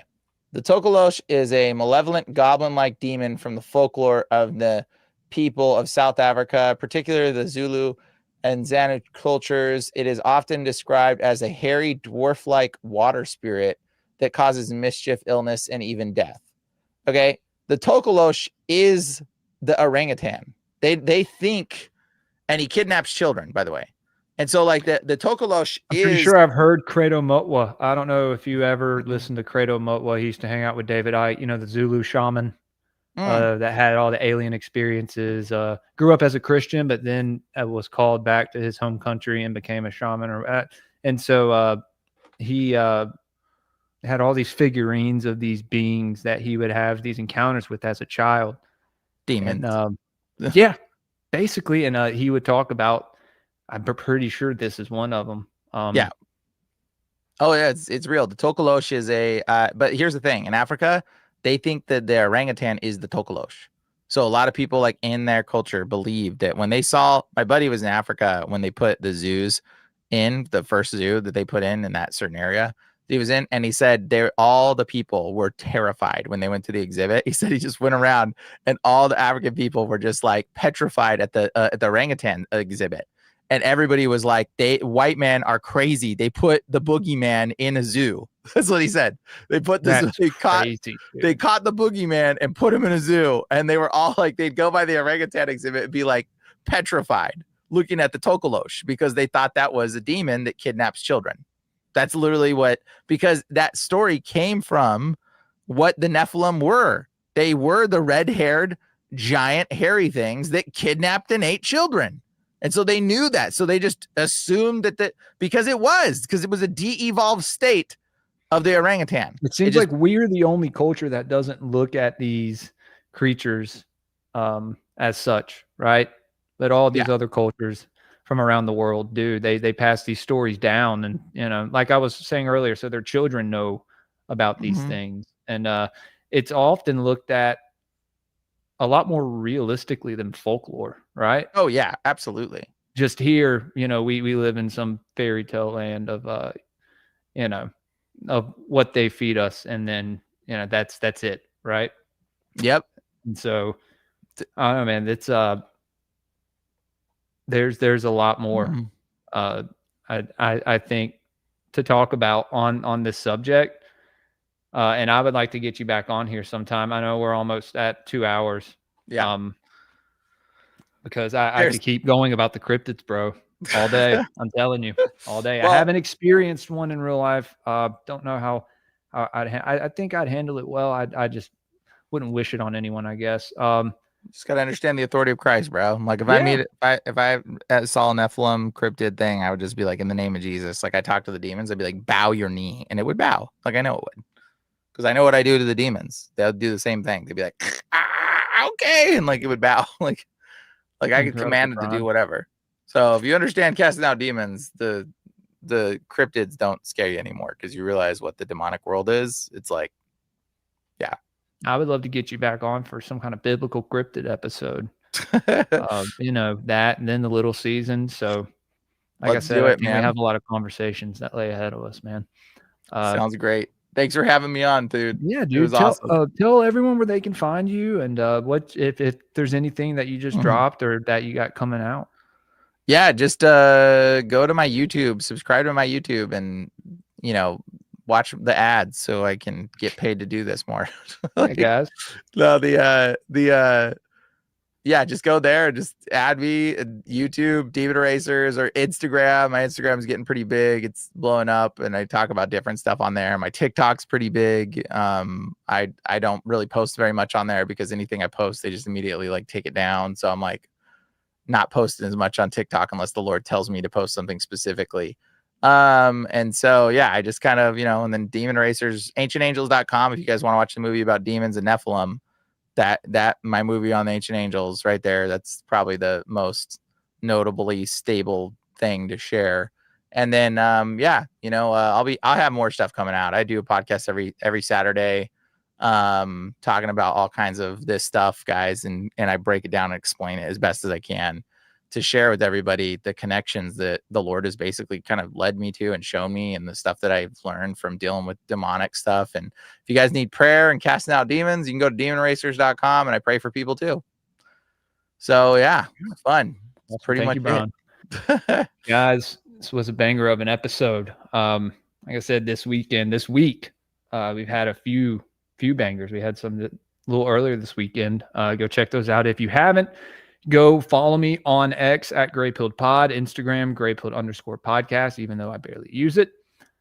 YouTube, Rumble, Spotify, Apple Podcasts, go follow me, leave me good reviews. If you want to support the show, go to patreon.com/GrayPilledPodcast. If you're a Rumble person, I have a locals as well, and I post all the links to the private streams over there. We may be doing Twin Peaks later, guys. Depends on how I'm feeling. So say some prayers for me and, keep me in your thoughts. I should be fine, but I may try to go take a nap or something. I don't know. I'm not a big nap person, but then again, I don't know. I'm never sick, dude. So this is very weird for me. Feel exposed in a way, honestly. I don't know. It's weird. But when you get kids and they go to school, they come home with random stuff, and maybe there's something spiritual about that too. Could be, bro. Could be, man. Could be. Yeah, guys. I will be on Rise to Liberty podcast. That's Jacob from Rise to Liberty tomorrow night, I believe 8:30 Central, and I will be streaming that on my channel. I think I will be sure to check with Jacob, but and maybe Twin Peaks later. So everybody, if I don't see you, have a good rest of your Sunday. Have a good week and stay gray-pilled. Peace. American stickers, cryptids, cults, and killers. We got all your favorite conspiracies. All the land and more on our sticker sheets. Paranoid American stickers, they'll make you smile and snicker. False flags and secret society. All of these and more on our sticker sheets. Explore the unique with Paranoid American sticker sheets. Unearth tales of cryptids, cults, and mysteries through each sticker. These won't last long. Get yours now at paranoidamerican.com. We're all American stickers, cryptids, cults, and killers. We got all your favorite conspiracies. All of that and more on our sticker sheets. Paranoid American stickers, they'll make you smile and snicker. False flags and secret society.